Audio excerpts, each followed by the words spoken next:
Suicide is now the leading cause of death for active duty soldiers, but Fort Benning leaders aren't going to let that stand. Melissa Bell brings us part 2 of our series on suicide awareness. What once used to pale in comparison to combat-related deaths, suicide is now the #1 killer of all active duty soldiers. And more than half of those who have committed suicide in the military have no history of deployment. While combat stress can be a risk factor, it's also the broader societal issues we're dealing with. Risk factors like financial stress, substance abuse, and relationship issues are at the heart of the matter, and it's a problem not likely to go away with the ending of a war. It's scary to look at the numbers now that there are more suicide deaths than there are combat-related deaths. But suicide and combat have some correlations depending on, if the soldier's diagnosed with PTSD or something, but that's only one possible indicator that the soldier could be suicidal. With the attention of the highest levels of our Army, this issue is being attacked by our leaders on every front possible.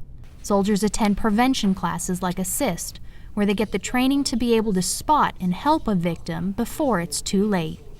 By leading the way in resiliency training, Fort Benning soldiers are undergoing comprehensive soldier fitness that address every aspect of their lives. Fort Benning, we've been very fortunate. Our trend is different than the rest of the Army. It's different than the nation. We are lower than we have been in the past. And we've had one too many.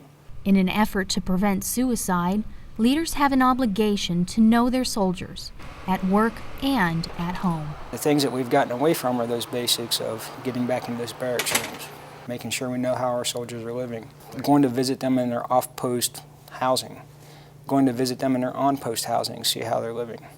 Because if that soldier comes to work every day and looks okay, acts okay, but you don't see what's going on when he's not there with you in your formation, then you're not seeing the whole picture.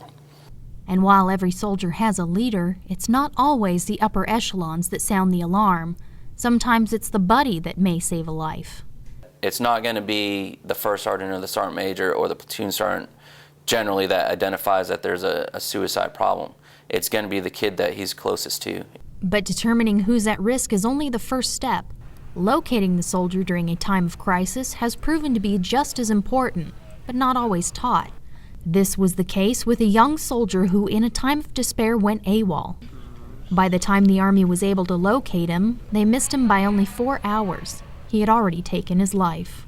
Because of what I had learned from the first death, we were able to do all those steps a lot quicker, and the cops got to him right as he had the gun in his mouth, and we were able to save his life. For leaders, it's a feeling of failure to lose a soldier. And for soldiers in this situation, it's a time that feels hopeless and helpless.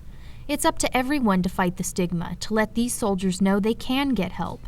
It's not a weakness, and it's certainly not the end of their career. As was evident by the Sergeant Major of the Army, Command Sergeant Major Raymond Chandler, who sought help for his needs as well. When you think that if you're going to go get some help to make you better, that it's going to affect you in a negative way, you're absolutely wrong. Help is always available. Let a friend know you are in trouble, or tell your command staff. See your chaplain or visit the local suicide prevention program. Tell someone you trust. The National Suicide Prevention Lifeline is always available, 24 hours a day, 7 days a week. Ultimately, you're going to get past it, and you're going to be better off for it. Melissa Bell, Fort Benning TV.